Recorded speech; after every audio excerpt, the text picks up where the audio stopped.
அனைவருக்கும் வணக்கம். தமிழ் சினிமா துறையில் இயக்குனர் சிகரம் என்று அழைக்கப்பட்டவர் இயக்குனர் கே. பாலச்சந்தர் அவர்கள். பாலச்சந்தர் அவர்கள் 1930ஆம் ஆண்டில் ஜூலை 9ஆம் தேதி திருவாரூர் மாவட்டத்தில் உள்ள நன்னிலம் அருகே உள்ள நல்லமாங்குடி என்ற கிராமத்தில் சினிமா தொடர்பே இல்லாத ஒரு குடும்பத்தில் பிறந்தவர். அவருடைய அப்பா பெயர் கைலாசம். அவருடைய அம்மா காமாட்சி அம்மாள். பள்ளியில் படிக்கும் போதே நாடகங்கள், சினிமாவின் மீது அவருக்கு ஆர்வம் ஏற்பட்டன. நண்பர்களை வைத்து திண்ணை நாடகங்களை நடத்தினார் பாலச்சந்தர் அவர்கள். அப்போதைய தமிழ் சினிமாவின் சூப்பர் ஸ்டாராக விளங்கிய தியாகராஜ பாகவதரின் படங்களால் ஈர்க்கப்பட்டார். 12 வயதிலேயே பாலச்சந்தர் அவர்கள் அடிக்கடி நாடகங்கள், சினிமாவிற்கு சென்று வந்தார். அதன் மூலம் அவருக்கு சினிமாவின் மீதான ஆசை தொடங்கியது. அதன் பிறகு பாலச்சந்தர் அவர்கள் அண்ணாமலை பல்கலைக்கழகத்தில் பிஎஸ்சி படிப்பில் சேர்ந்தார். கல்லூரியில் படிக்கும் போதே நாடகங்களுக்கு கதை எழுதுவது, நாடகங்களில் நடிப்பது போன்ற திறமைகளை அவர் வளர்த்து கொண்டார். கல்லூரியில் ஏதாவது விழா என்றால் பாலச்சந்தர் அவர்களின் நாடகம் கட்டாயம் இடம்பெறும். சொந்த ஊரிலேயே பள்ளி படிப்பை முடித்த பாலச்சந்தர் அவர்கள் 1949ஆம் ஆண்டில் பட்ட படிப்பை முடித்ததும் முத்துப்பேட்டையில் உள்ள பள்ளியில் ஒரு வருஷம் ஆசிரியராக வேலை பார்த்தார். அங்கும் மாணவர்களை வைத்து நாடகங்களை அவர் நடத்துவார். அதன் பின்பு 1950ஆம் ஆண்டில் சென்னை வந்த பாலச்சந்தர் அவர்கள் ஏஜிஎஸ் அலுவலகத்தில் மத்திய அரசு பணியில் சேர்ந்தார். 12 ஆண்டுகள் அந்த வேலையில் தொடர்ந்த பாலச்சந்தர் அவர்கள் அங்கு இருக்கும் போதே பாலச்சந்தர் அவர்கள் கிடைக்கும் நேரங்களில் நாடக கம்பெனியில் சேர்ந்து நாடகங்களை இயக்குவதை கற்றுக்கொண்டார். அப்போது ஆங்கிலத்தில் வந்த மேஜர் சந்திரகாந்த் என்ற நாடகத்தை தமிழில் இயக்கினார் பாலச்சந்தர் அவர்கள். அந்த நாடகம் மிகுந்த வரவேற்பை பெற்றது. அதைத் தொடர்ந்து நீர்க்குமிழி, நவகிரகம், மெழுகுவர்த்தி, நாணல் போன்ற நாடகங்களை பாலச்சந்தர் அவர்கள் இயக்கினார். பாலச்சந்தர் அவர்கள் முதலில் எழுதிய நாடகம் சினிமா விசிறி என்ற நாடகம். அவர் எழுதிய மற்றொரு நாடகமான மெழுகுவர்த்தி என்ற நாடகத்திற்கு தலைமை தாங்க எம்ஜிஆர் அவர்கள் வந்தார். நாடகத்தை பார்த்த மக்கள் திலகம் எம்ஜிஆர் அவர்கள் பாலச்சந்தரை போன்ற திறமையான இளைஞர்கள் சினிமாவிற்கு தேவை. பாலச்சந்தர் அவர்கள் விரும்பினால் நானே அவரை சினிமாவிற்கு அழைத்து செல்வேன் என்று கூறியதோடு மக்கள் திலகம் எம்ஜிஆர் அவர்கள் நடித்த தெய்வத்தாய் என்ற திரைப்படத்தில் வசனம் எழுதும் வாய்ப்பையும் பாலச்சந்தர் அவர்களுக்கு மக்கள் திலகம் எம்ஜிஆர் அவர்கள் பெற்று தந்தார். முதலில் யோசித்த பாலச்சந்தர் அவர்கள் பின் அதற்கு சம்மதம் தெரிவித்தார். அதன் பின் தெய்வத்தாய் படத்திற்கு பாலச்சந்தர் அவர்கள் வசனம் எழுதி தெய்வத்தாய் திரைப்படம் மிகப்பெரிய வெற்றி பெற்றது. அதன் பின்பு பாலச்சந்தர் அவர்கள் சர்வர் சுந்தரம் என்ற திரைப்படத்திற்கு வசனம் எழுதினார். அப்போது நடிகர் நாகேஷ் அவர்களை மையமாக வைத்து எழுதிய நீர்க்குமிழி என்ற நாடகத்தை பார்த்த இயக்குனர் வேலன் அந்த நாடகத்தை படமாக்க வேண்டும் என்பதற்காக பாலச்சந்தர் அவர்களை சந்தித்தார். மேலும் அந்த திரைப்படத்தை பாலச்சந்தர் அவர்களையே இயக்கவும் சொன்னார். ஆனால் பாலச்சந்தர் அவர்கள் எந்த இயக்குனரிடமும் உதவி இயக்குனராக இருந்ததில்லை.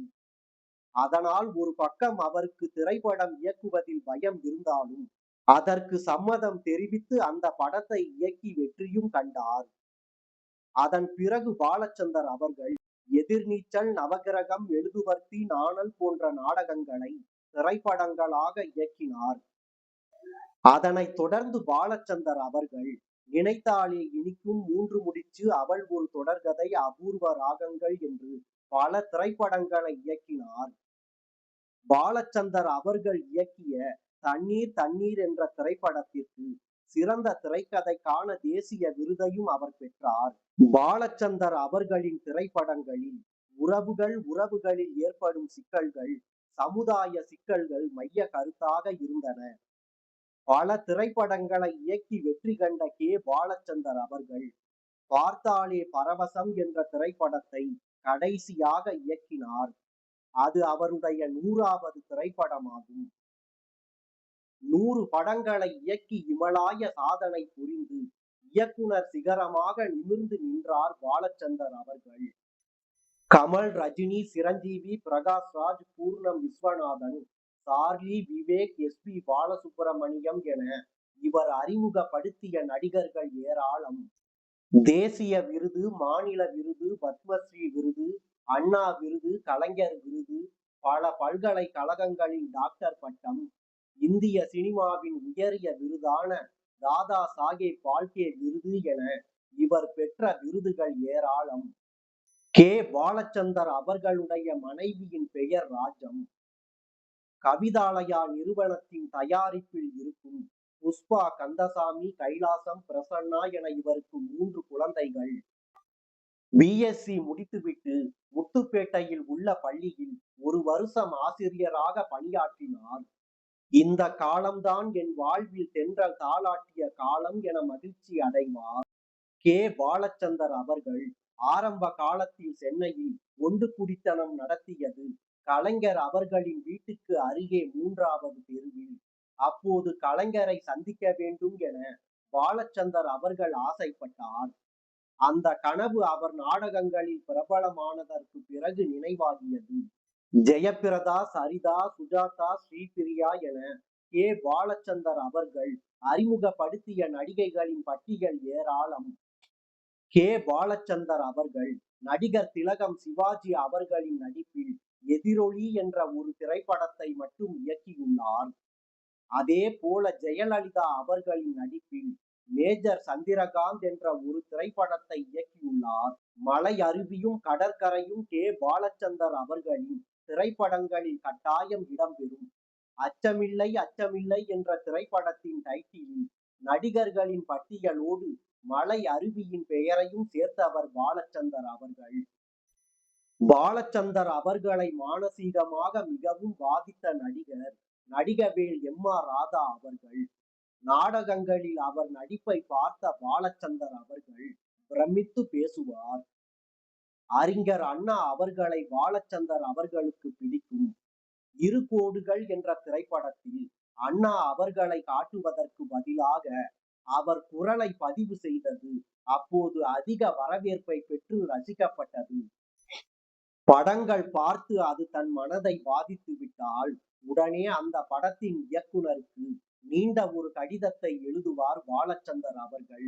அதோடு நேரிலும் சந்தித்து அவரை தட்டி கொடுப்பார். 16 வயதினிலே படத்தை பார்த்துவிட்டு பாலச்சந்தர் அவர்கள் பாரதி ராஜாவின் காலில் விழுவேன் என்று கூறினார். இதை கேட்ட பாரதி ராஜா அவர்கள் பதறிவிட்டார். 100 படங்களை இயக்கி சாதனை புரிந்த கே பாலச்சந்தர் அவர்கள் சில டிவியில் ஒளிபரப்பான மெகா சீரியல்களையும் இயக்கியுள்ளார். ரயில் சிநேகம் என்ற இவர் இயக்கிய சீரியல் மிகவும் பிரபலமான சீரியல். மேலும் இவர் இயக்கிய கையளவு மனசு, ரகுவம்சம், அண்ணி போன்ற மெகா சீரியல்களும் மிகவும் பிரபலமான சீரியல்கள். பின்னாளில் மெகா சீரியல்கள் உருவாவதற்கு வித்திட்டவரும் கே பாலச்சந்தர் அவர்களே. 84 வயதான கே பாலச்சந்தர் அவர்கள் உடல் நலக் குறைவால் 2014ஆம் ஆண்டு டிசம்பர் 15ஆம் தேதி சென்னையில் உள்ள ஒரு தனியார் மருத்துவமனையில் அனுமதிக்கப்பட்டார். ஆனால் சிகிச்சை பலனின்றி 2014ஆம் ஆண்டு டிசம்பர் 23ஆம் தேதி காலமானார்.